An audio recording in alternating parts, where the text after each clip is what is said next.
రాష్ట్రంలో కాంగ్రెస్ పార్టీ గత 10 ఏళ్లుగా డౌన్లో ఉంది. ఎందుకు మీరు కాంగ్రెస్ పార్టీని ఎంచుకున్నారు?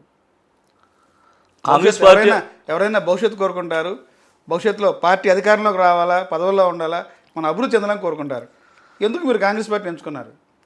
అన్న మేము అంటే వాస్తవంగా ఏంటంటే అన్న 2005 టు అసలు ఎలా వచ్చారు కాంగ్రెస్ పార్టీ? మీ ప్రస్తావన చెప్తాను. రాజకీయ ప్రస్తావన ఏంటి? రాజకీయ ప్రస్తావన ఏంటంటే మా బ్రదర్ వచ్చేపాటికి Vijayawada youth Congress city president అన్న అధికారంలో ఉండగానే మాకు బై బర్త్ ముందు నుంచి మా ఫాదరు పాలడి వెంకటరావు గారి దగ్గర ఉండేవాళ్ళు. మాజీ మంత్రి దివంగత నేత పాలడి వెంకటరావు గారి దగ్గర ఎక్కువ మా ఫాదర్ ఉండేవాళ్ళు. మాకు ఏంటంటే ముందు నుంచి కాంగ్రెస్ పార్టీ సిద్ధాంతాలు కానివ్వండి, కాంగ్రెస్ పార్టీ యొక్క ఆశయాలు కానివ్వండి, మాకు ఒక ఇది అలవాటు. ఎందుకనంటే మేము చదువు అయిపోయిన తర్వాత కూడా యాక్టివ్గా కూడా కాంగ్రెస్లో రావడానికి ఆ టైంలో మా బ్రదర్ ఉండేవాళ్ళు. అయితే నన్ను ఇంట్లో తిట్టేవాళ్ళు అన్న, ఏదో జాబ్ చేసుకోరా బాబు, మనకు రాజకీయాలు ఎందుకు, అది ఇది అని కూడా అనేవాళ్ళు.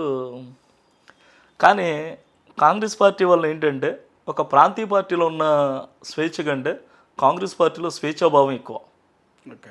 ఒక వ్యక్తికి మనం ఏదైనా పని చేసి పెట్టాలన్నా అది ఒక కాంగ్రెస్ పార్టీతోనే సాధ్యమైతే తప్ప ప్రాంతీయ పార్టీల వల్ల ఎప్పుడు సాధ్యం అవుదన్న.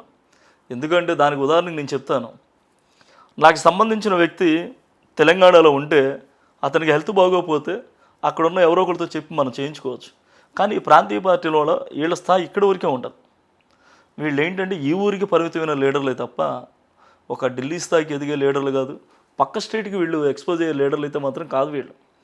అదొకటి. కాంగ్రెస్ పార్టీ వల్ల ఏమైపోద్దంటే ప్రతి బడుగు బలహీన వర్గాలు ప్రశాంతంగా బతకాలన్నా, ప్రశాంతంగా నిద్రపోవాలన్నా కూడా ఒక కాంగ్రెస్ పార్టీతో సాధ్యమైంది.